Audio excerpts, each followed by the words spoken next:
Hello guys, welcome to Annie Talks. I want to welcome you guys back to the channel. And if this is your first time, welcome to the madness. So, I know we have somebody in the middle. Sé que están viendo a alguien diferente en el medio. So, vamos a taparle la cara. Por favor, editor, tape la cara. And we have on the far corner JJ Garcia. I'm Garcia this episode. My name is Naomi, but I'm a real Garcia. And then uncover our special guest. Who do we have in the middle? ¿Quién está en el medio? Noemí García Rivera. Ooh, round of applause. So, we're super excited. Estamos súper emocionados que finalmente, después de 10 años. 10 años y contando, nuestra sierva aquí en el medio, nuestra madre bella y hermosa, decidió venir y contar su testimonio. Yo sé que muchos de ustedes a cada rato me preguntan, por favor, dejen de preguntarme ahora. Ya Okay? apareció, First ya. of all, Kelsey, you see her now, right? She's right here. You're welcome. Y queremos solamente que ella hable un poquito de su vida, de su testimonio, de muchas experiencias sobrenaturales que ha tenido y que sea de bendición para toda su vida. Right, Josian? Yes. Yes. Right. So, first question. Piedra, papel y tijera. Tú y yo. No, dale tú. First question. I have the honors. ¿Quién tú eres? Bueno, yo soy una sierva de Dios, ¿verdad? Amén. Todos somos siervos de Dios. Pero como dice la palabra, son muchos los llamados y pocos los escogidos. Yo me describo como una escogida de Dios. Donde Dios me llamó en tiempos difíciles para ahora mismo estar aquí junto a mi hija, que esto es un privilegio, y contarle el testimonio que yo sé que va a ser de bendición para mucha gente. Amén. Amén. Amén.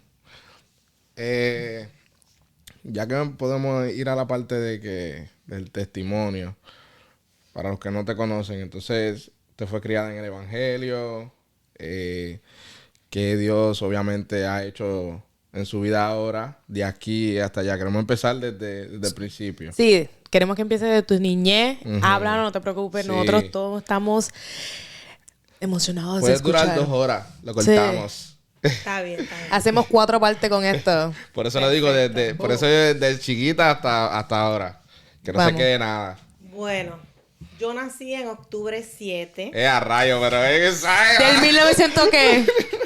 No lo diga, no lo diga, no lo diga, no lo diga, no lo diga. Nací y criada en el Evangelio. Mis papás son pastores, todavía pastorean, aunque están pasando un proceso, como todos nosotros pasamos proceso. Pero desde pequeña serví a la iglesia pentecostal, la sana doctrina. Y desde pequeña tuve muchas experiencias con Dios sobrenaturales. Una de las experiencias sobrenaturales fue mucho en sueños, mucho de noche, muchos demonios ahí apareciendo. Pero Dios tenía un propósito. Cuando Dios tiene un propósito en tu vida, va a pasar muchas cosas.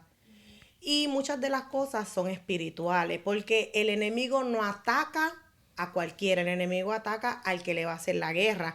Aquel que hace estremecer el infierno, a ese es el más guerra que le van a dar. Y desde pequeña no dormía sola. Tenía muchas luchas de noche con sombra. Siempre estaba tímida a lo que es participar en la iglesia, participar en que me mandaran a hacer una prédica. Recuerdo como 6 años, 7 me mandaron a predicar. Y mi mamá me puso un gabán, usted sabe, uno estaba emocionado. Y sacó un papel, y yo creo que hasta ahora nadie ha roto el récord de la prédica más corta que hubo en ese servicio. Saqué el papel, recuerdo que yo prediqué de Jonás. Jonás, el pez, bla, bla, bla, amén. El pastor se quedó como que, fue el servicio más corto de la historia. Pero era como una emoción que yo sentí en ese momento. Y recuerdo también otra prédica que tuve y poco a poco Dios siguió desarrollando en muchas áreas de mi vida. Pero eso puede ser más o menos la introducción, porque son muchas experiencias que he tenido en lo que es el mundo espiritual. De chiquita, Joseph. Desde pequeña y... No, pero de pequeña. Entonces, de todas esas muchas experiencias espirituales, sobrenaturales, de pequeña, ¿cuál fue la que más te impactó de todita? O la más como que sobrenatural que tú te quedas, no, esto no me lo van a creer. Yo pienso que fue para el tiempo cuando nosotros vivíamos en Puerto Rico, mi mamá nos ponía como un moquitero, porque la casa no tenía screener, los que saben que es un moquitero. Y ella nos ponía el moquitero ahí y yo estaba durmiendo. Y recuerdo que en una escuela dominical la maestra hablaba sobre el poder sobrenatural del nombre de Jesús. Bien importante enseñarle a los niños el poder sobrenatural del nombre de Jesús.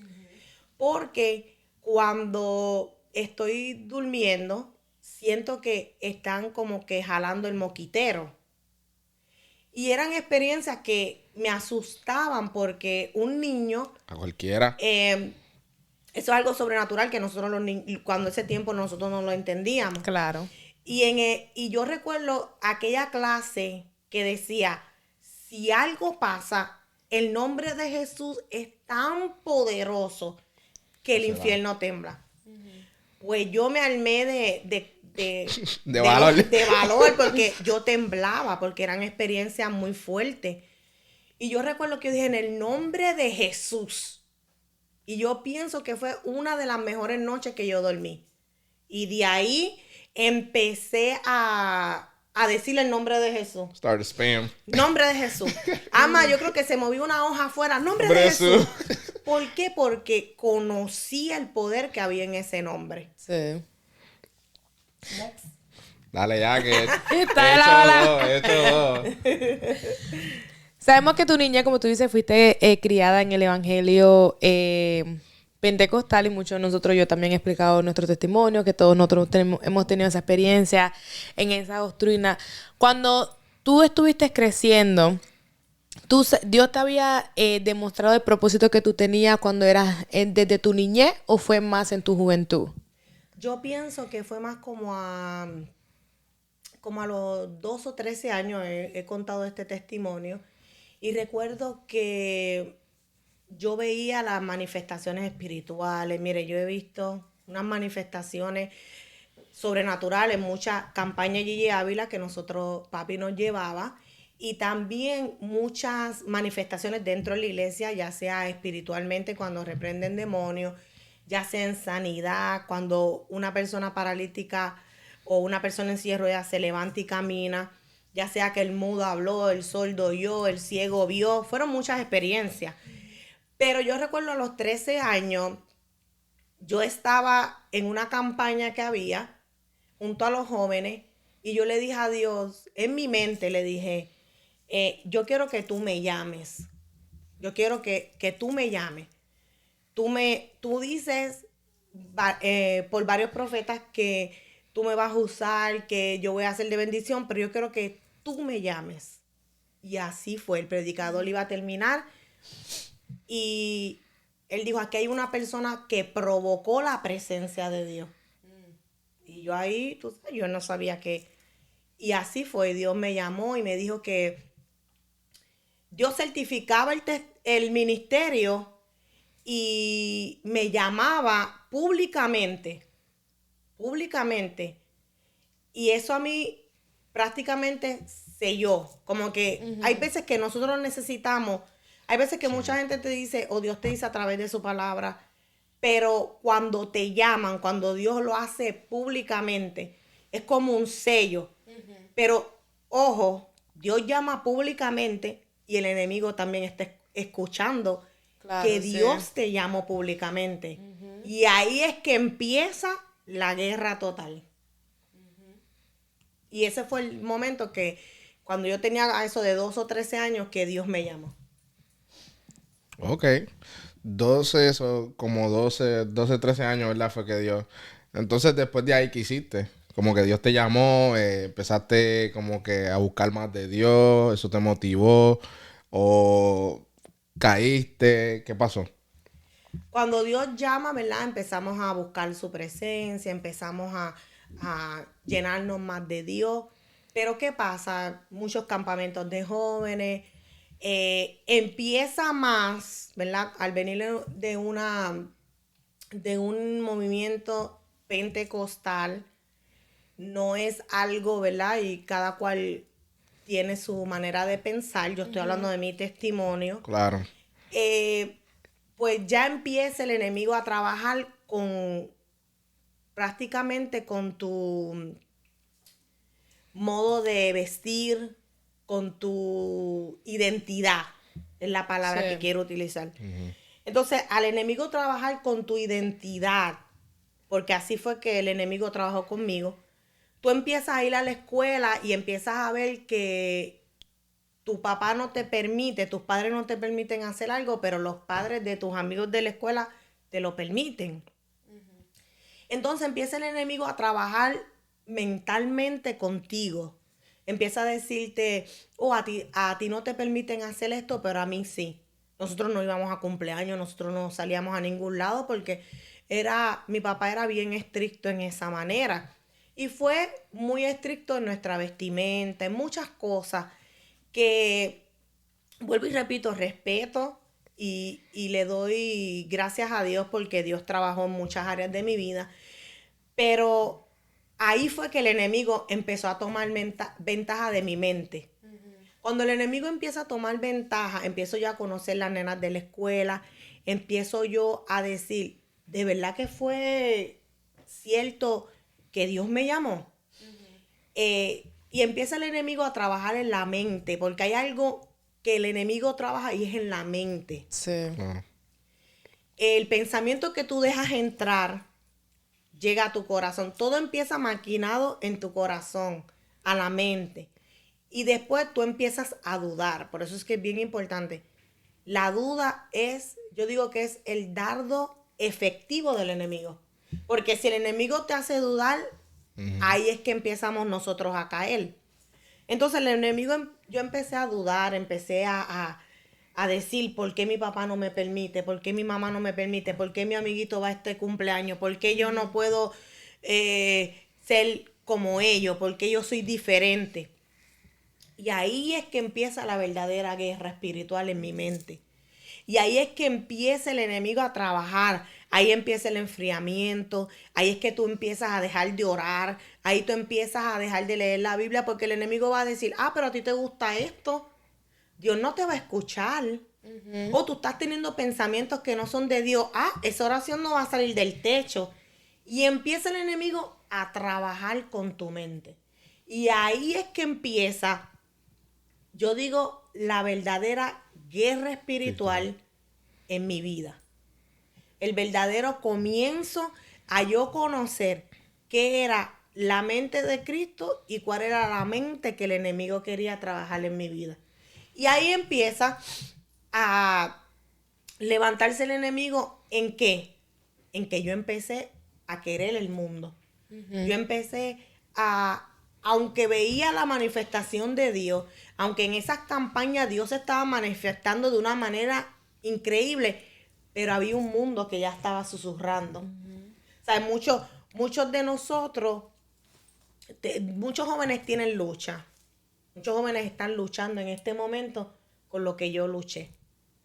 Y muchos padres, ¿qué hacen? No. Refuerzo.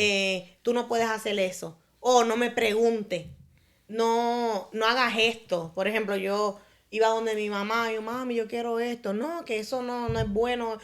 Y ciertas cosas que a lo mejor el sentarte con el hijo Y explicarle, ¿verdad? explicar hace que tu hijo no quiera buscarlo en el mundo. Claro. Yo pienso que la lucha más grande ahora de la juventud es que nosotros los padres, porque ahora yo estoy en la otra silla de padre, allá estaba en la silla de joven, de niña, de querer experimentar algo. Como padre, nosotros tenemos que sentarnos y explicarle a nuestros hijos, dedicarle tiempo a nuestros hijos.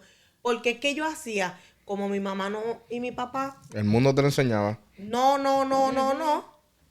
Pues el no de un padre es la cerradura para que yo lo busque en el mundo. Y Claro. ahí empieza, yo digo, empieza Noemí a alejarse de la mirada de Dios, porque para mí Dios era un Dios de que prohibía, Dios era un Dios Sí. Restringido, como que de todo. restringido, que todo era infierno, todo era pecado, todo era, si usas eso te vas a ir al infierno. Todo empezó a cambiar en mí. Yo decía, pero ¿qué Dios yo le sirvo? Porque ¿cómo Dios por esto y esto me va a mandar al infierno?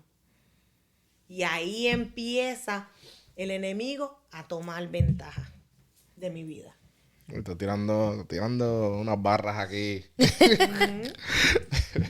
No, me imagino que no es fácil. Eso es una de las cosas como que hemos escuchado también otras personas que han dicho que se han quedado con algunas heridas o cosas y experiencias que por eso algunos no quieren como que volver. Digo, ¿para qué yo voy a servirle a un Dios de que aunque yo viva toda la vida consagrado a Él, pero hago una cosita y yo voy para el infierno? Eso es así. Y ese es el error más grande. ¿Por qué? Porque mira, a los 18, yo cumplo 18 años. Yo empecé a hacer cosas que no tenía según las reglas de la casa. Yo me puse rebelde. A los 16 o 17 me puse mis primeras pantallas yo. Me puse los pantalones yo. Y yo quería hacer... Era como una rebeldía. Y en vez de recibir un consejo, era como que más, mis padres se ponían más y más y más fuertes. Pero mira, es algo que yo le comparto a mi hija y le comparto a mis hijos que me conocen. A la edad de los 18 años, a mí nunca se me olvida esto. Yo cumplo 18 años, estoy en el parking de la iglesia. Mi papá estaba bajándose del carro y mi papá me dice, ¿qué tú quieres de regalo de 18 años? Y yo le digo, bueno, ya yo cumplí 18 años, yo no quiero volver a la iglesia. Y él se me queda mirando y me dijo, mi hija, cosas duras pedido, pero si no quieres volver a la iglesia, no vuelvas a la iglesia. Él cogió la Biblia, la puso en su brazo y siguió caminando. Y les digo algo, si hubo, y yo se lo digo a papi, si hubo algo que yo hubiera deseado, es que mi papá me hubiera dicho no. Pero cuando mi papá me dijo que sí, yo vi como los que han ido a Disney. Cuando el castillo, cuando es el momento de los fuegos artificiales, Sí. que el Fireworks castillo everywhere, hace everywhere. pum, pum, pum, pum. Eso yo sentí. Ujú. Como una libertad Yo sentiste en dije, ese momento. wow, qué clase de libertad. Pero cuando él sigue caminando, que se puso la Biblia ahí por el brazo, me viró y me dijo, el mundo te va a dar duro, te va a lastimar, te va a herir. El mundo no es fácil, pero como eso fue lo que tú pediste, ya usted tiene 18 años. Y ahora, la primera versión que yo le voy a contar la otra y le voy a decir por qué me hubiera gustado que mi papá me diga no. Así que otra pregunta. Y podemos ver, van a ver lo físico también, de por qué su papá le hubiera dicho, no vas a tener que entrar. Pero, I don't know if you wanted to go. I'm sorry. Estamos aquí, piedra, papel y tijera. No, dale, mete mano. Nosotros sabemos que el testimonio de estas siervas aquí en el medio es un poquito largo. Lo queremos cortar en diferente porque no queremos darle la entrada, la comida y el postre a la misma vez. Eso no es justo. Van a tener que volver. Este es el appetizer. Okay, esta es la entradita. Después tienen que venir para el entree y después para el dessert. Lo vamos a tratar de dividir entre 3. So, queremos completar con aquí, ¿sabes? Alguna cosa que tú quieras de experiencia de tu niñez o de tu juventud ahí mismo a los 18 años. para allá en el 18 próximo. para abajo. Ajá, para allá en el próximo queremos entrar en ese testimonio y ese va a estar bueno, le estoy diciendo. Ese va a estar bien bueno porque ya ese... Solamente con ese statement que tú dijiste de que no quiero volver a la iglesia, todos nosotros podemos decir que hemos tenido esa experiencia que algunas veces lo hemos dicho. Yo entiendo eso de que entre más estricto es el padre, más rebelde le sale el chamaco. Más uno tiene esa curiosidad, porque es una curiosidad que tienen las personas de que ¿qué hay afuera? ¿Por qué me está diciendo que no? Yo quiero tener la experiencia por mí. Yo no quiero vivir la experiencia por el otro. Y nos damos esos cantazos como niños, como jóvenes y como adultos. So, ¿qué otra cosa tú quisieras explicar sobre tu niñez? ¿Qué otra experiencia tú has tenido desde tu niñez hasta los 18 años para dejar ese fresco entree, cena, para el próximo? Yo pienso que mi niñez fue buena. Fueron muchas experiencias, como yo dije. Pero estuvo muy marcada por la religiosidad. La religiosidad aportó mucho en muchas decisiones. Vuelvo y repito, ver el poder de Dios de una manera sobrenatural. Yo le digo que si yo fui a muchas campañas de Gigi Ávila, muchas campañas de gente que Dios levantaba. Fui a los que saben de Clamor a Dios, con Jorge Rasky en Puerto Rico. Eso era poderoso. Eso era un clamor poderoso. Yo tuve muchas experiencias. Uno puede decir, wow, pero con todas esas experiencias, ¿cómo pudiste? Porque va a venir la parte 2, ¿verdad? Pero es que yo pienso que al joven tú tienes que llevarlo como una planta. Está la semilla. Y esa agua que tú le das al hijo tiene que ser una agua de atención. Porque la planta, si tú no le echas agua y no la atiendes, se va a secar, ¿verdad? Sí. Tú tienes que darle ese tiempo a tu hijo. Tú tienes que darle esa atención que el niño necesita, porque de acuerdo a tu atención, muchas veces es el camino que ellos van a escoger. Y el enemigo toma mucha ventaja en ellos. Yo recuerdo, hay una hermana de la iglesia que ya partió con el Señor, y ella se llama Goyita. Los que me conocen saben que yo la menciono mucho. Y ella era diácono de la iglesia para ese tiempo. Y ella siempre me miraba y me decía, Dios tiene cosas grandes contigo. Muchas cosas, muchas cosas. Estoy hablando del tiempo de que los diáconos, de que nosotros los jóvenes en la iglesia, tenían miedo a todos los diáconos, porque los diáconos estaban en un fuego. Que nada más de saludarte y te ponían la mano, caía aquel hombre o el que sea. Porque era una cosa sobrenatural. Sí, porque esos diáconos se metían con Dios de una cosa de sobrenatural. Experiencia de que nos íbamos a los montes. Y a veces yo ni quería ir porque estaba cansada y eso, pero chiquita nos llevaban a montes de que tú veías unas cosas sobrenaturales. Cuando yo le digo sobrenaturales, y ahí le voy a contar después, porque Naomi también fue un monte. Yo me la llevé jovencita, ¿verdad? Niña. Sí, y ella le puede dar las experiencias de los montes, de los poderosos montes. Que son unas experiencias sobrenaturales, pero sí. Eso es lo que puedo decir hasta ahora. Los cielos están llenos de ti y el mar